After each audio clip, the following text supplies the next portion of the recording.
You are listening to Panther Tracks. Because of the following special program, Wonder Woman and the Incredible Hulk will not be presented this evening.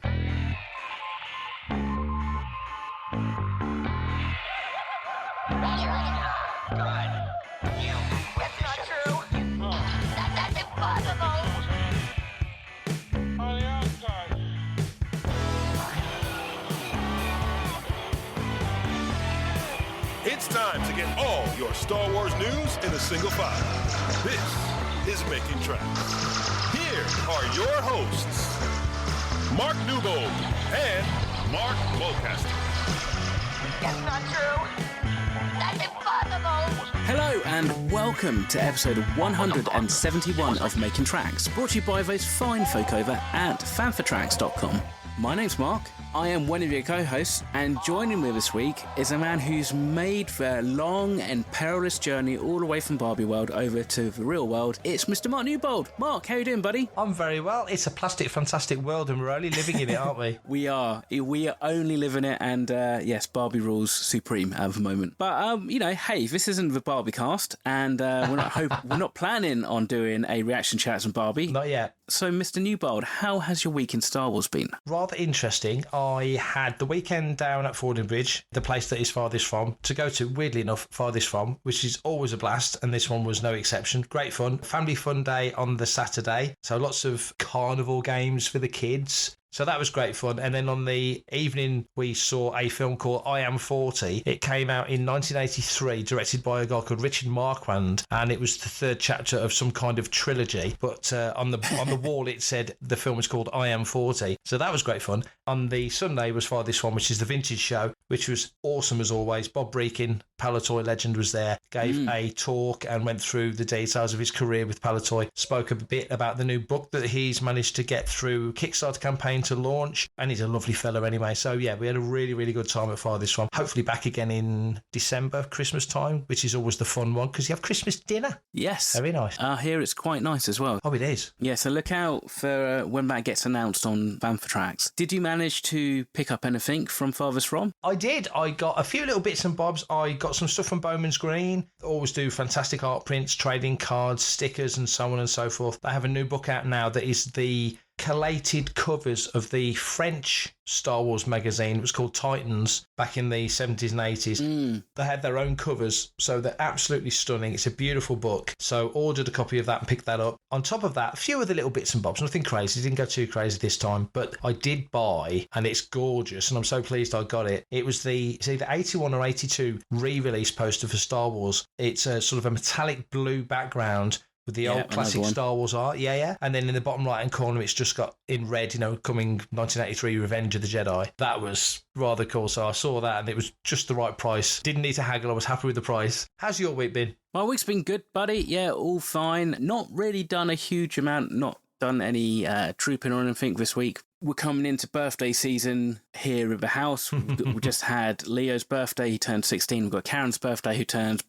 I'm not telling you about, and you've got my birthday after that, so it's like 3 birthdays pretty much within like 4 weeks of each other. So it's birthdays, which means lots of cake, which ain't a bad thing. Well, cake is good. Save some for the barbecue. I will do that. I mean, you definitely, yes, consider that done. But in terms of acquisitions, I'm just trying to think, looking around, I had a big tidy up the other day. I finally finished kind of sorting out stuff that had been collected over like Celebration and bits and bobs and stuff. So everything's looking quite nice and tidy. My desk is clear for once, partly because I've moved like the 200 odd unread comics into the lounge, basically just to board them up and put them in the filing cabinets and just accept that's a lost couple of £100 that I will probably never read, and I will wait for a convenient starting point to hop back on and start reading Marvel again. I did pick up Path of Vengeance, the new High Republic book that is sat here in its hardcover. Still hovering over whether or not I need to spend £1,000 or £500 on a Ghost HasLab. Yeah, I was going to ask you about that. They made the announcement in San Diego. I don't think it was the best kept secret, so not a massive surprise, but it looks gorgeous, and the tier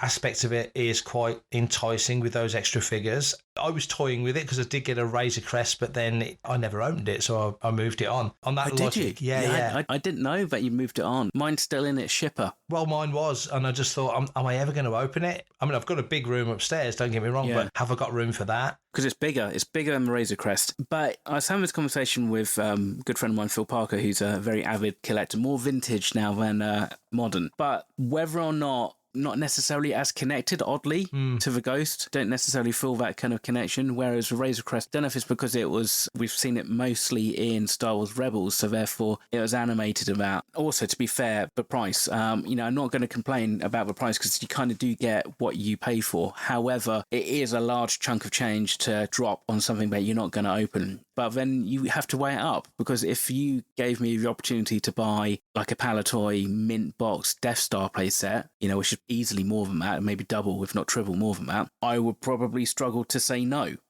So it's all relative, isn't it? And I mean, it's made its target, its 8,000 target, very, very quickly. So it's going to get funded. It's whether or not it reaches any of the stretch goals. And I mean, I think this time they've opened up to an even bigger market. It's understandable that it's going to get backed quicker because there's more collectors who are able to buy it, and also more collectors worldwide who may have that kind of disposable income. And also as well, I think when they released the Katana and the Crest, I think the limit for purchases was 2 per purchase. Something like now that. Now it's yeah. 5. Yeah. I mean, there is a secondary market in these vehicles. We all know it. So absolutely. And as you say, they've opened up pulses now out in the Far East. It's certainly around Europe, here in the UK. So yeah, there's that bigger market. But yeah, I was pleased to see it reach target so quickly. HasLab has worked for the vintage collection pretty well. It didn't work for the Inquisitor's lightsaber. The Rancor never quite made it. I think that was a timing issue as much as anything else. Mm-hmm. When I think pretty much all the other HasLabs, I could be wrong, there might be one that might not have slipped through, but the G.I. Joe stuff's gone through, the Transformers stuff all went through, the Ghostbusters Proton Pack, that flew through. So as a project, it seems to have worked well, but I'm glad to see the Ghost is out there now and doing so well.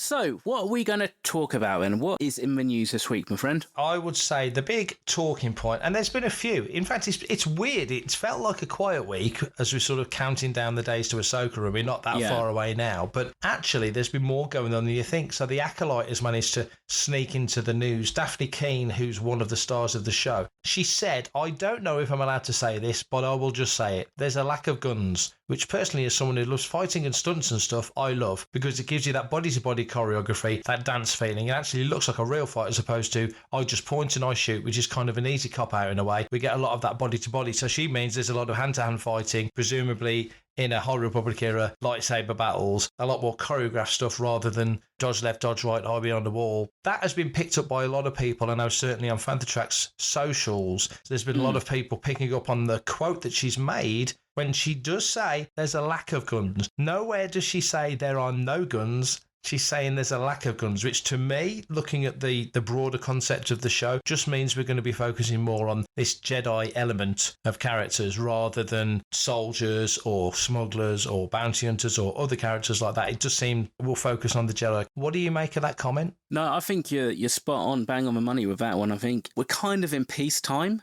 There's no Clone Wars, there's no Civil War. I mean, and from a lot of the leaks that I've seen, it's Jedi characters, so therefore Jedi tend to not use blasters because they're clumsy and what have you. So it's going to be lightsabers, which is cool. And it's going to be interesting to see how they articulate maybe the different characters through their fighting styles. Because if, obviously you're going to want to try and carve out an individual fighting style for each Jedi or Sith or Acolyte or whatever. So it does give them the option to kind of maybe spend a bit more time with character development and character creation in the actual fighting style, which I think is actually quite an interesting thing to look at. They did that in Phantom Menace and that with Ray Parks and both Liam Neeson and Ewan McGregor.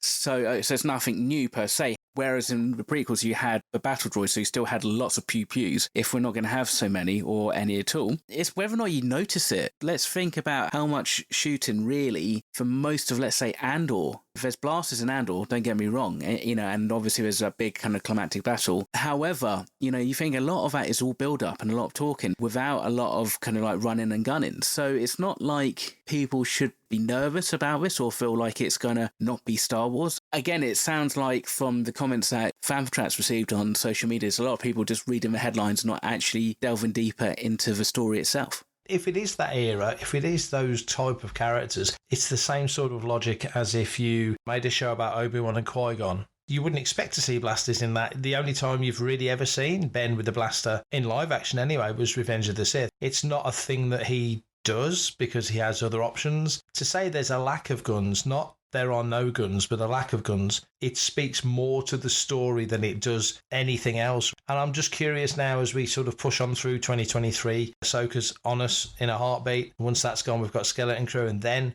presumably the next thing up will be Acolyte. We know it's in the can pretty much. Don't know the status of the current work on it because of all the industrial action, if you want to call it that, that's going on at the moment, but you'd assume that will be the next one after that. What tone we'll get, we can't tell. Only those people that were in the room at Celebration have seen any of that live action footage, so not that many people did see it. But what we're going to get, it's too early to call, I think, and it's certainly too early to criticise. Hi, this is George Mann, and you're listening to Panther Tracks. After filming for a number of months, the final season of Star Wars Andor appears to have shut down. Deadline reported that amid speculation that the series has shut down, Andor remains in production at Pinewood Studios without its SAG-AFTRA cast members and will continue shooting for as long as it can with actors who fall under agreements with Equity, which is the British acting union. Now Equity have been told that they could be sued for breach of contract. We spoke about that recently on a prior episode of the show, but it's not sure when Andor will be able to complete the remainder of the shoot with the actors who are currently striking, and there's currently no end in sight for the SAG-AFTRA as well as the Writers Guild of America walkout. So hugely frustrating, you'd imagine, for the production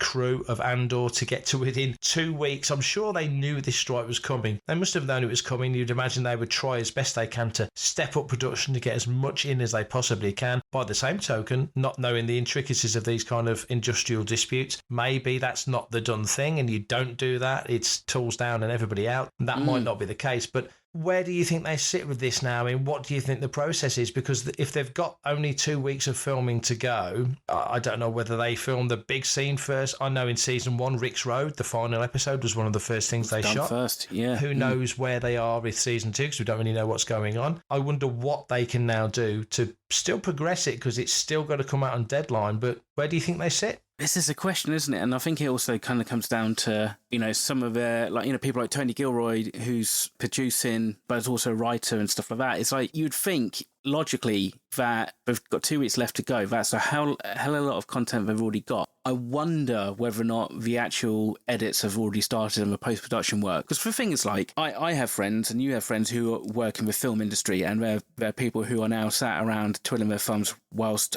other people's unions sort themselves out and come up with a deal. Rightly or wrongly, or whether or not the strikes are justified, I'm not even going to get into that. However, it's more of a case of there is that knock-on effect right away through the industry, which also then does affect people who aren't earning 7 figures for an appearance fee. Yeah. So it's whether or not like the VFX and the edits and all that stuff can continue. It's going to have a knock-on effect depending on how long it goes on for and depending on what's left to shoot on Andor and other productions. Then what happens to the scheduled productions that are meant to happen and start next year? Do those go ahead as per the previous contracts?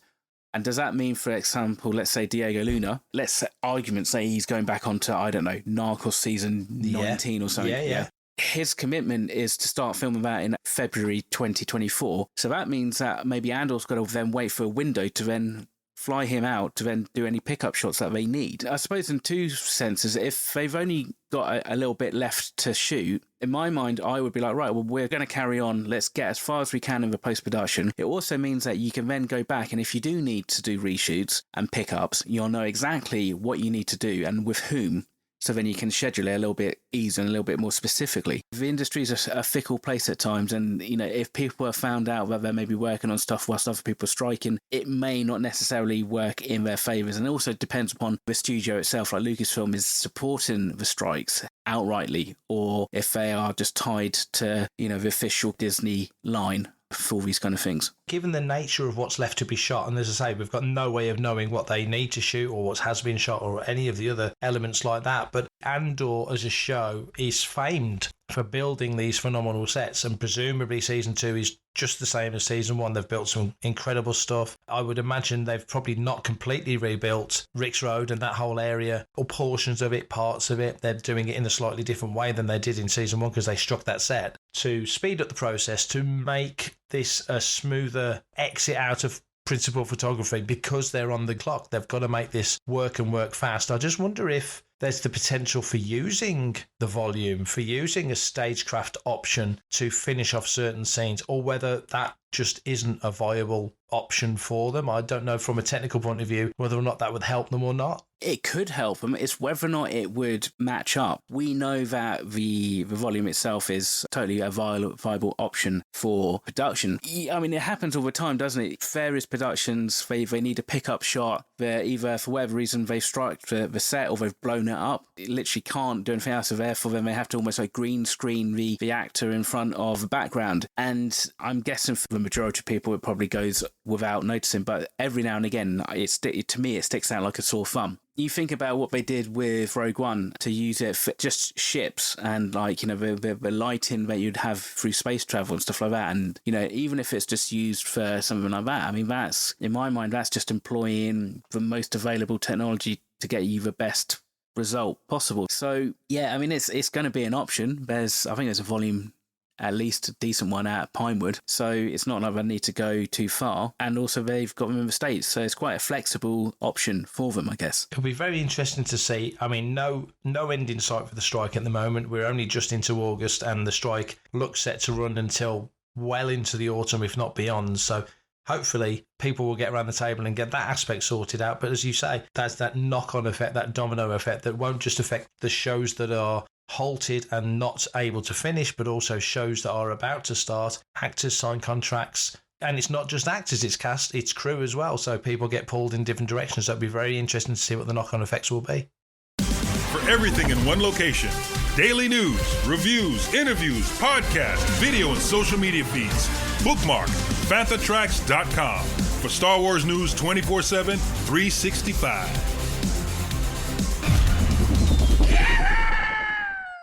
John Boyega, he's currently starring in Netflix movie They Cloned Tyrone, which apparently is going down gangbusters, but he's also spoken a lot about Star Wars. Let's kick off with the first post that he put out there. He basically said, if I'm casting any new projects, trust me, you'll hear from me on any of my social media platforms. There's no news so far, so disregard any article that says otherwise. None of them have the exclusive. So basically he's saying, if I'm going to do Star Wars, if it comes back onto my radar, you'll hear it from me first. Is that the usual process? Would you expect that to be the way that an actor's return to a role would be announced? I would think with something like Star Wars and how Disney and Lucasfilm market and manage their social media, the announcement would probably come from the studio. It seems like a loaded comment almost. Yeah, I don't know. I mean, obviously, we've got the Rey film coming. Episode 10 is kind of the easy way to refer to it at this particular point of time. Although I'm saying number 10, not the X, because I don't want to get confused with Twitter or anything. But I think, yeah, I mean, if he's back, great. It was a strange way to phrase it that you'll hear it from me first, but let's hope that day comes. And then also he carried on speaking to Tech Radar. He says, I'm open to all characters and scripts that are enjoyable, have a great cast attached and a terrific director. So yes, I'm open to all opportunities. It's so difficult to manoeuvre. You get yourself involved in projects and you're not necessarily going to like everything. But what I would say to Disney is do not bring out a black character, market them to be much more important in the franchise than they are, and then have them pushed to the side. It's not good. I'll say it straight up. They gave all the nuance to Adam Driver, all the nuance to Daisy Ridley. Let's be honest. Daisy knows this. Adam knows this. Everybody knows. I'm not exposing anything. So very clearly saying that in retrospect, he's not happy with what he did in those films, is he? I can kind of get it. And if you look at, the amount of screen time he really gets, I think it's probably more Rise of Skywalker. He seemed like he had a fairly sizable amount of screen time in The Last Jedi, albeit it was with Rose. Screen time is one thing, but it's like he says, it's character development, it's pushing it. And I completely understand where he's coming from. I don't really think, Star Wars is that nuanced per se. And I think the sequel trilogy gave enough nuance and gave enough character development to really any of the characters. They all kind of felt like they were on a trajectory that after The Force Awakens, you could pretty much guess where they were going to end up. It's strange with Finn as a character because I do tend to look at his path through those three films quite similar to Harrison Ford and Han Solo in the original trilogy, in that you would look at Star Wars, Empire and Jedi, and we look in retrospect, and even really when the trilogy was going on, because Harrison was clearly the breakout star. He goes and does Raiders. He comes back to do Jedi after doing Blade Runner, and you can see his heart's not in it like it was in Star Wars and Empire. But nevertheless, Harrison Ford isn't the star of the original trilogy. Anybody looking at it now without having lived it would say, of course he is. Look at him. It's Harrison Ford. He's Indiana Jones. Now, Mark Hamill was the star of the original trilogy, and Carrie Fisher and Harrison were not supporting actors, but you would certainly say Luke is the primary character of that, in the same way that Daisy, is the primary character of the sequel trilogy. If they can lure him back to Star Wars, you'd think he's not going to play second fiddle. Because Poe, when Oscar Isaac came into it, he was only supposed to be in the first half of Force Awakens. Right. It's only because JJ really liked the character and kind of kept him around. And you can look at Poe and go, Poe is kind of the character that if they'd have fleshed out Wedge a bit more, he's what Wedge would have been in the OT, isn't he? Undoubtedly. I think if John's coming back, I don't necessarily think John's just coming back and signing on as an actor. I think he will want executive or like producer credit, because I think he'll want to really be able to kind of direct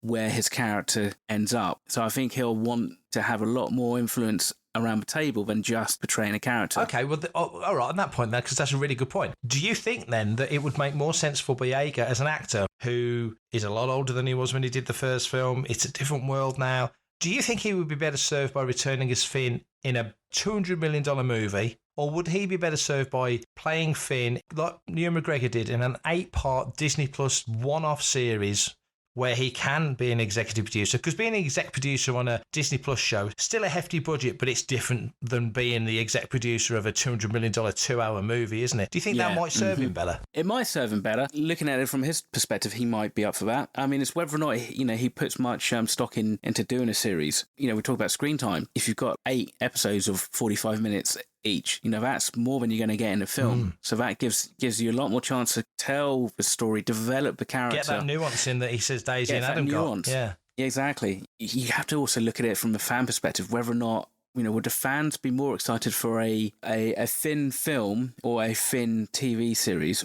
It's just whether or not, there's much bones on the character for them to kind of get their teeth into, because that's what it is. If people care about the character, then they tend to want to be the character, or tend to want to kind of wear the character's clothes. You see a lot of Ahsokas for that reason. But Ahsoka has got that amazing history that we've been watching for 15 years. Finn was... Exactly. I think this is your point, really. Finn was that First Order Stormtrooper, taken from his homeworld, raised in that culture. We see him escape it. It's a bit like Rogue One with Jyn, where the rest of Jin's life before Rogue One is keeping her head down, staying out the way, not really doing a lot, and Rogue One is her big moment.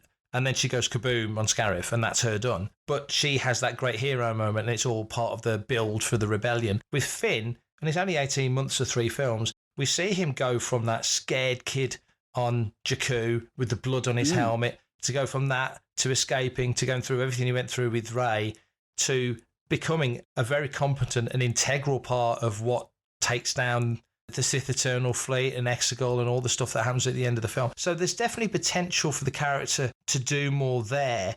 If you take a step back and you look at Finn's journey, as you just said, he was a stormtrooper, and then he escapes that. Then he joins the Resistance.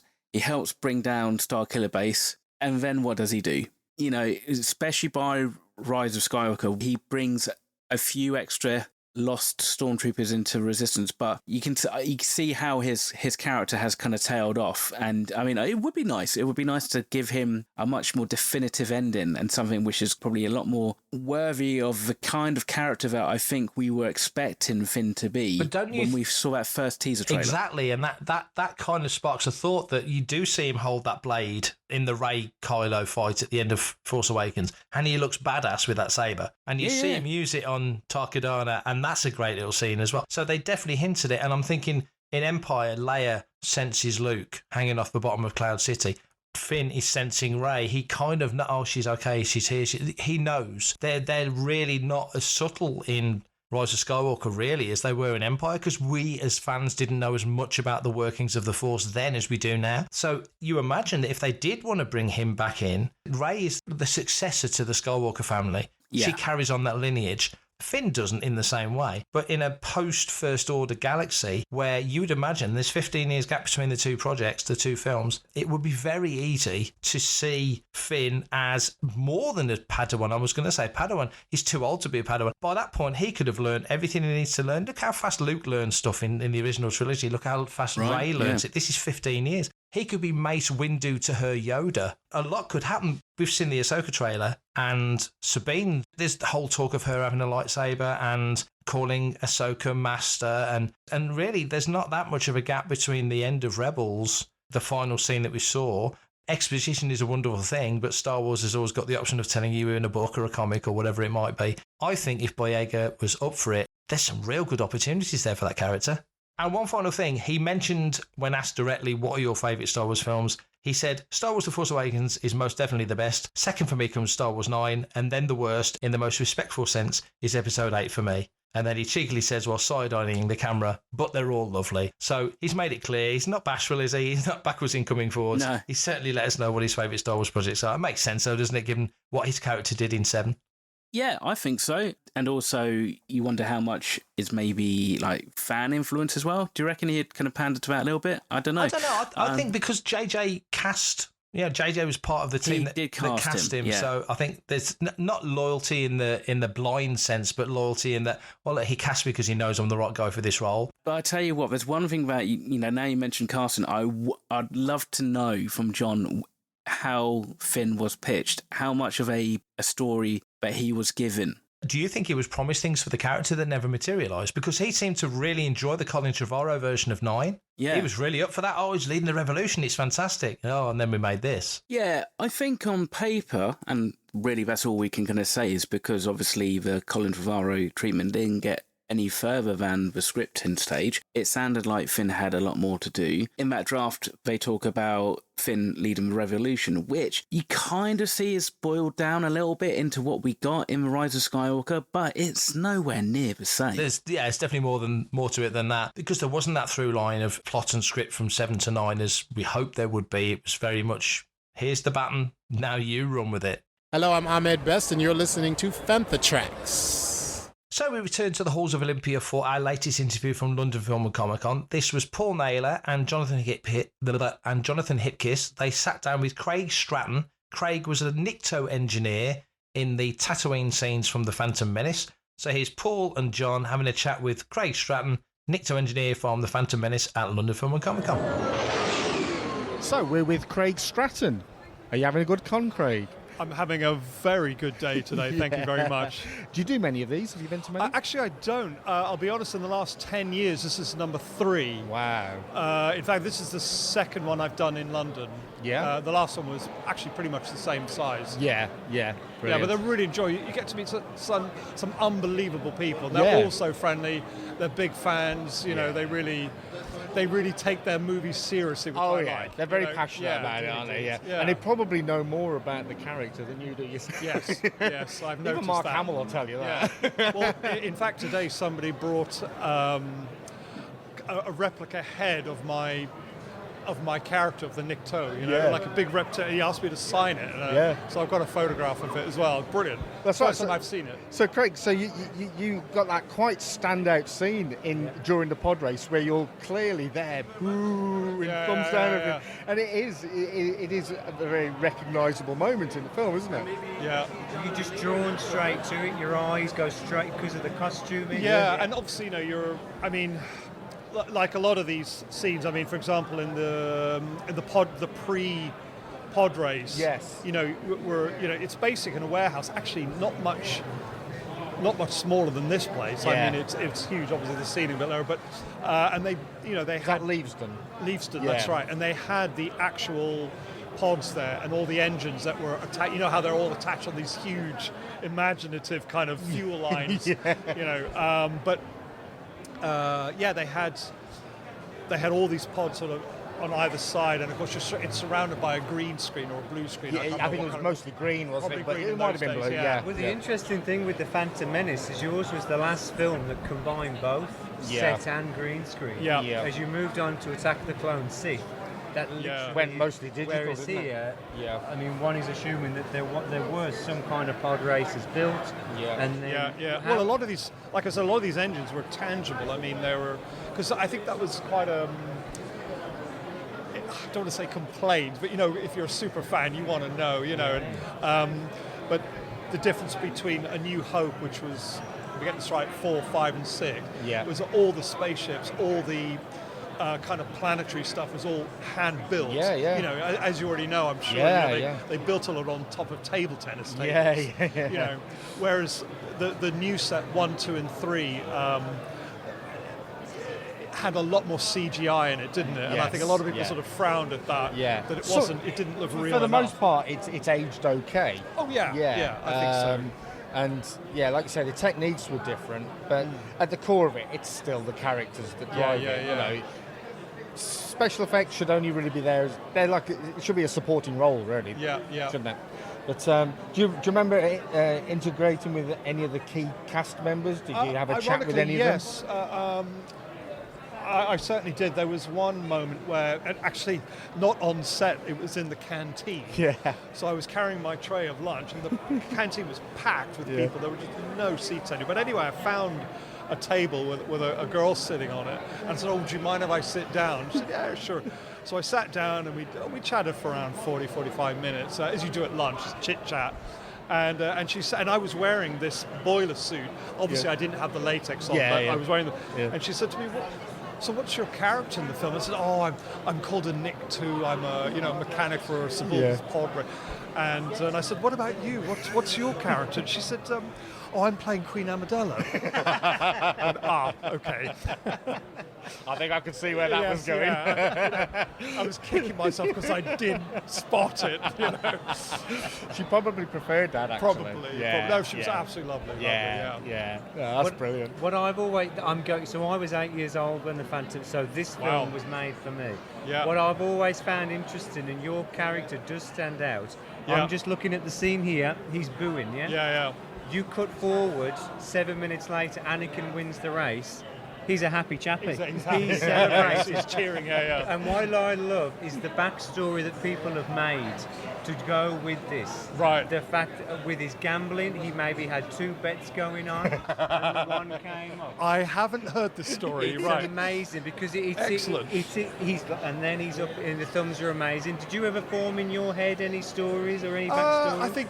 I think you're given, when you're on these sets, you're given a general outline of what's going. We knew they were pod races, but we couldn't visualize it, because, having said that, we knew what the pods were like, but we didn't know how. I mean, I thought that was one of the most spectacular scenes in the film. It's right? stunning sequence. And the imagination of these little cabins attached to these huge engines with that. So you remember that sound they had? Oh, it's amazing. It was going round. Sound is so important. Yeah, and the sand people attacking. Yeah, that was great. Yeah. But so I think, to be fair, we didn't really know exactly how to visualize it.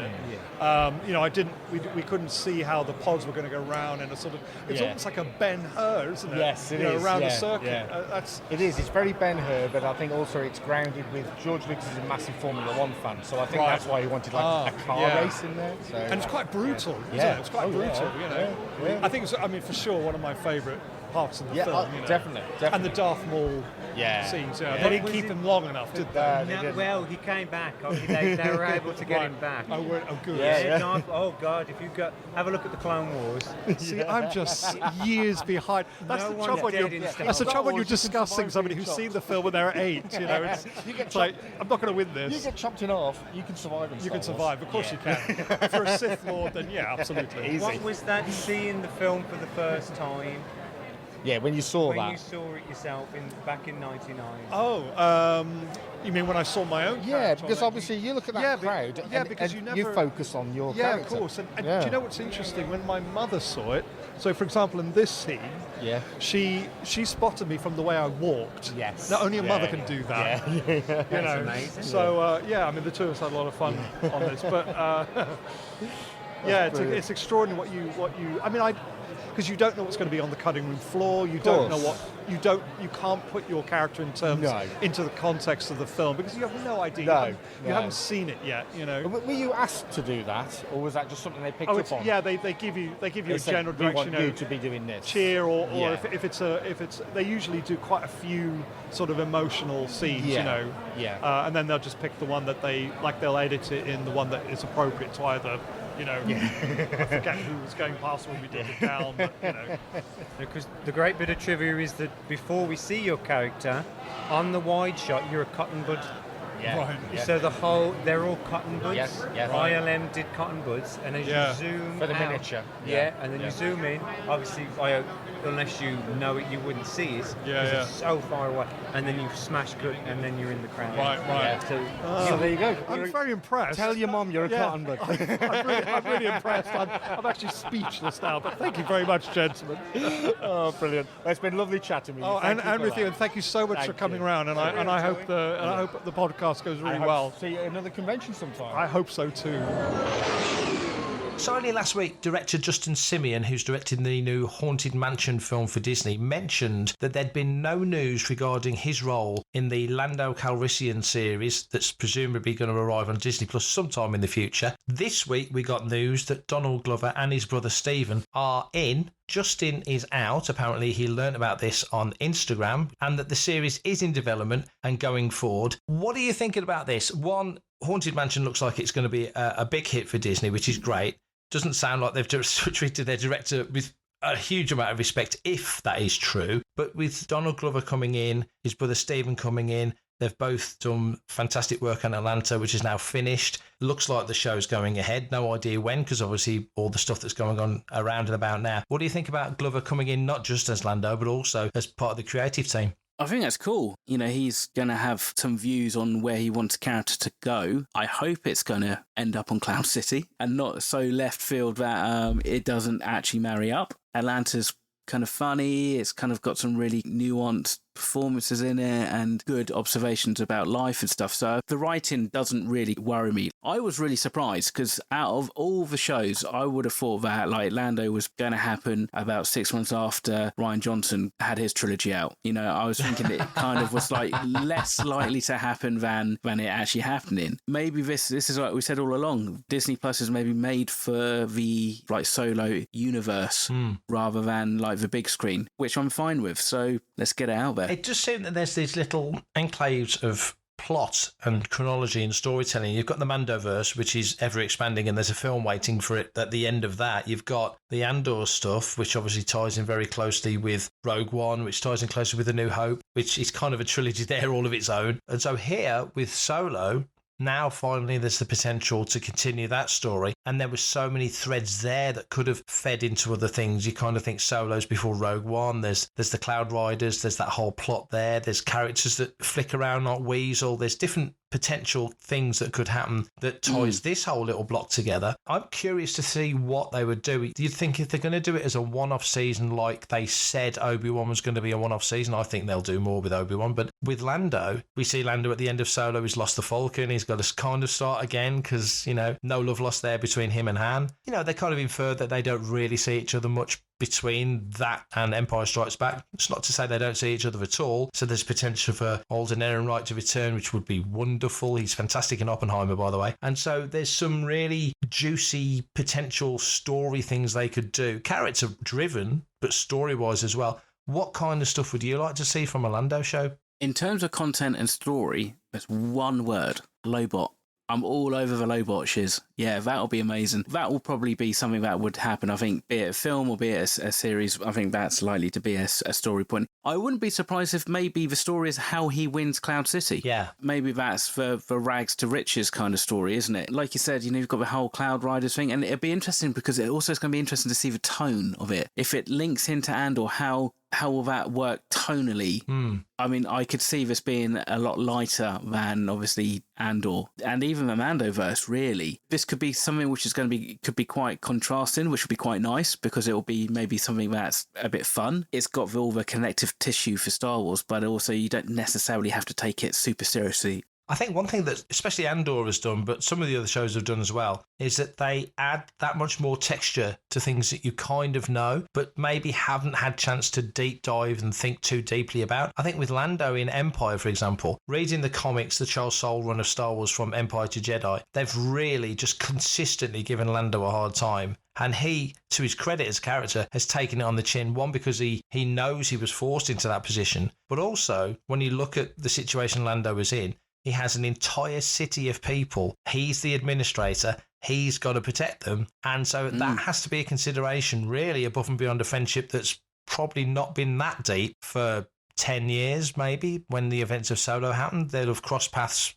here and there, but that's the crux of their relationship. So hopefully we'll see a little bit more of the Han-Lando relationship, but also to give some more depth and underpin the fact that Lando was in an impossible position in Empire Strikes Back when Vader turns up, and also just riffing it's a Tabana gas facility. The Rebellion, the Alliance, they're constantly needing coaxium, as we saw in Solo. They're constantly needing provisions and fuel and stuff like that. I just wonder whether another thing that might put them on the Empire's radar, or Boba Fett kind of figuring out, he's going to Cloud City because Lando's there and they're old friends. But also maybe Cloud City's on the Empire's radar as well because quotas aren't being met, whatever. Everyone's paying taxes and such to the Empire. I just wonder whether there's more kind of feeding into this story than just what's on the surface. You remember that quote from Empire Strikes Back, and Lando says, we're too small to really be noticed. But you just wonder, don't you? It only takes another Deborah Miro or somebody like that who starts digging around. And like I said, and like Tabana gas, that was used in like blasters, wasn't it? So an option is like you've got Cloud City as a hub. People will probably want to steal Tabana gas. People will want to use it for the weapons, and maybe there's Tabana gas as a resource over to somebody who might be wanting to use it for a weapon of mass destruction, for example. Because it's that whole thing, isn't it, with Lando? Like you think he's a bad guy, but he's got a good moral compass. Exactly. Fundamentally, there's lots they could do with the Lando series. It's whether or not they sit down and they listen to his podcast to find out how to do it. That's a great point, though, because at the end of Solo, Han gives them the coaxium, keeps that little bit for himself, goes and gambles, wins the Falcon, and off to the races we go. But with Lando, it's not as overt as that. He's more of an underworld character, kind of made a reputation, thought he could retire, can't quite do it. Then into the world he goes. But Lando seems much more the kind of guy to me, and Solo is as well, because Solo wants to be the bad guy. And it's Kira that's like, no, you're the good guy. Lando seems to be the kind of character that might just be like, just siphon that off quietly and we'll just forget we had this conversation, and walks off the other direction, knowing exactly where it's going. So Lando could have been fueling, literally, a rebellion on the quiet without the rebellion even knowing it. It's back to the Boyega point, nuance. There's lots of nuance that you could layer into this show if you wanted to. Okay, so let's call it there for the day. Unfortunately, kind of run out of time, which meant that the listeners' question, we will have to commute until next week. If you are new to the show and you want to send us a listener's question, Mark can tell you how you can do it. If you want to be a part of the action and stay updated on all the latest Star Wars news, visit FanthaTracks.com and be sure to comment, like and share on any of our social media feeds. FanthaTracks, exactly. You can reach out to us and send in your listeners' questions by emailing radio@FanthaTracks.com. Please do. The more questions, the better. We don't always get to them, but we always read them out, so please do send them in. Subscribe, leave a review, preferably a 5-star one, on Amazon Music, Audible, Apple Podcasts, Google Podcasts, Spotify, or your podcatcher or smart speaker of choice. And as always, thanks to James Semple for composing the FanthaTracks intro, Anna O'Brien for our Making Tracks opening music, and Mark Daniel and Vanessa Marshall for our voiceovers. Remember, tune in to Good Morning Tatooine. It's live Sunday evenings, 9 o'clock UK time, 4 p.m. Eastern and 1 p.m. Pacific on Facebook, YouTube and Twitch. And check out our FanthaTracks Radio Friday night rotation. It's every Friday at 7 o'clock UK time for new episodes of The Phantom from Down Under, Planet Layer, Desert Planet Discs, Start Your Engines, Collecting Tracks, Cannon Fodder, and special episodes of Making Tracks. And every Tuesday at 7 o'clock UK time for your weekly episode of Making Tracks. And that's me done for this episode. Brilliant. And me. And you. And me. And it's all free. All free. No Patreon, no tiers, no subscribers. Everything that you see and hear on FanthaTracks, be it on the website, on social media, on my podcast, it's all free and it's all done for the love of Star Wars. Absolutely. And for you guys. Absolutely. No tears, but loads of blood and sweat. So, on that note, I'm going to bid you farewell and we shall catch you on the next week's episode. But until then, look after yourself, have a wonderful Star Wars week, whatever that means to you, and of course, may the Force be with you. Coming up next on FanthaTracks Radio, it's another episode of Making Tracks.